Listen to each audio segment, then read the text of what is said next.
बिस्मिल्लाहिर्रहमानिर्रहीम। अस्सलाम वालेकुम नाज़रीन, मैं हूं फ़याज़ महमूद और आप देख रहे हैं फ़याज़ महमूद यूट्यूब चैनल।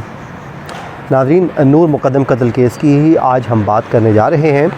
लेकिन उससे पहले एक छोटी सी वजाहत मैं कर दूं कि गुज़श्ता जो हमने एक वीलॉग किया था जिसमें शाहिद भाई भी थे और साथ में साकिब बशीर साहब भी थे, और उस वीलॉग में आप लोगों की जानब से एक कंसर्न शो किया गया, और वो ये था कि जो हमारे गेस्ट थे जिसमें साकिब भाई और शाहिद भाई वो मोबाइल यूज़ कर रहे थे, तो जिस पे आप लोगों ने बड़ा अपना कंसर्न शो किया कि इस तरह उन्हें नहीं करना चाहिए, बल्कि इंटरव्यू के दरमियान थोड़ा सा वो सीरियस होकर आपकी बात सुने और आपको जवाब दें। लेकिन यहाँ पे मैं वजाहत ये देना चाहूँगा कि साकिब भाई और शाहिद भाई क्योंकि वर्किंग जर्नलिस्ट हैं और हमारे पास जो मुसलसल जो न्यूज़ का फ़्लो है वो न्यूज़ आ रही होती हैं, और ज़ाहिर है हम अब न्यूज़ चैनल्स के साथ वाबस्ता हैं और हमने अपने अपने चैनल्स को न्यूज़ देनी होती है। तो जिस वक्त हम ये वीलॉग रिकॉर्ड कर रहे थे तो उस दौरान उनकी जो है ख़बरें आ रही थी, साथ में अपना वीलॉग वो जो अपलोड कर रहे थे, तो इसलिए साथ में थोड़ी सी उनकी वो मसरूफ़ियत थी, वरना वो दोनों बड़े ज़बरदस्त जर्नलिस्ट हैं और उन्होंने बड़ा अच्छा काम कर रहे हैं। तो इसलिए मैंने कहा कि मैं उनकी तरफ से आपके साथ एक वजाहत कर दूं, लेकिन कोशिश होगी कि आइंदा ये काम भी ना हो और आपके साथ डायरेक्टली इंटरेक्शन हो। उसके बाद नाज़रीन, जो नूर मुक़द्दम कत्ल केस है, होना तो ये चाहिए था कि 31 जनवरी 2022 को इसका फ़ैसला आ जाना चाहिए था, जो डेडलाइन दी गई थी इस्लामाबाद हाई कोर्ट की जानिब से, लेकिन उस डेडलाइन के ऊपर फ़ैसला नहीं आ सका। लेकिन अब इस्लामाबाद हाई कोर्ट में जो मामला पहुंचा है उस पर बात करने से पहले मैं आपको थोड़ा सा क्वेश्चनर की ख़बर दे दूं। जो अभी जिस वक्त ये मैं वीलॉग रिकॉर्ड कर रहा हूं उस वक्त तक मेरी जो प्रोसिक्यूशन है उनकी साइड पे भी और साथ ही साथ जो अक्यूज़ के वकला हैं उनमें से भी एक से मेरी बात हुई है। उनके मुताबिक जो क्वेश्चनर मिलना था, जो सवालनामा मिलना था मुल्ज़िमान के लिए, उनसे अदालत ने 342 की जो स्टेटमेंट रिकॉर्ड करनी थी वो अभी तक तैयार नहीं हुआ, या तैयार ना हुआ बल्कि ये कह लीजिए कि उनको मौसूल नहीं हुआ। तो जिस वक्त ये मैं रिकॉर्ड कर रहा हूँ उस वक्त की मैं बात कर रहा हूँ, इसके बाद मिल जाए तो खैर, लेकिन अब इम्कान यही है कि जब अगली नेक्स्ट डेट ऑफ हेयरिंग है कल, यानी कि अगले चंद घंटों के बाद वो हेयरिंग है, उसमें ही शायद उनको प्रोवाइड किया जा सके। और इतलात ये भी हैं कि फ्राइडे को जज साहब जो हैं वो रुखसत पर थे, इस वजह से भी रेडी नहीं हुआ। साथ ही साथ फिर आगे सैटरडे को आपको पता है कि पब्लिक हॉलीडे थी 5 फरवरी की, और वैसे भी जो इस्लामाबाद की जो डिस्ट्रिक्ट कोर्ट हैं यहाँ पे एक वीकली ऑफ होता है कोरोना के दरमियान, जब सैटरडे और संडे को कोर्ट्स बंद होती हैं। तो एक तो वजह ये बनी है। उसके बाद जी जो मामला भेजा गया है इस्लामाबाद हाई कोर्ट को, वो ये मामला है कि जज साहब ने एक ख़त लिखा है जस्टिस आमिर फ़ारूक साहब को, और ये वही जज साहब हैं जिन्होंने फ़ैसला दिया था असमत आदम जी और असमत ज़ाकिर। मेरी उस दिन उनके एक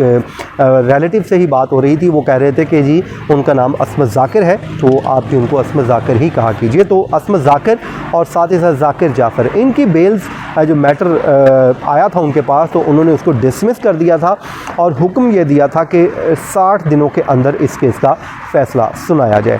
60 दिनों में जब ये मामला कंक्लूड नहीं हुआ था तो उसके बाद हुआ इसमें यह था कि एक बार फिर लेटर लिखा गया था और उसमें अदालत ने उनको अपनी प्रोग्रेस जो रिपोर्ट है इस पूरे केस की वो अदालत को बताई थी। तो अदालत ने ये कहा था कि 6 वीक का टाइम आपको मज़ीद दिया जा रहा है और इसमें अब कंक्लूड किया जाए, लेकिन उसमें फिर कंक्लूड नहीं हो सका। तो अब उनको एक बार फिर पूरी प्रोग्रेस शीट भेज दी गई है जिसमें बताया गया है कि जो इसमें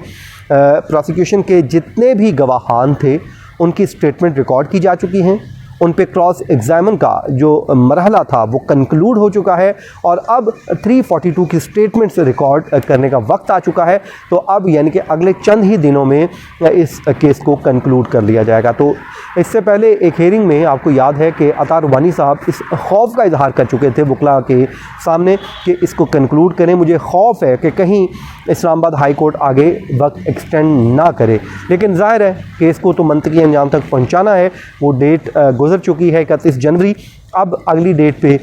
जो है उम्मीद है कि इस्लामाबाद हाई कोर्ट एक टाइम एक्सटेंड कर देगी, लेकिन मुझे बज़ाहिर लगता है कि इस दफ़ा उन्हें बहुत ज़्यादा वक्त नहीं मिलने वाला, चंद दिन ज़रूर मिल जाएंगे, यानी कि फरवरी का मंथ उनको मिलेगा कि इसी में कंक्लूड कर दिया जाए और अगली 3 से 4 हेयरिंग या 2 हेयरिंग्स में ही ये मामला जो है वो अपने मंथ के अंजाम तक पहुँच जाएगा, कंक्लूड हो जाएगा।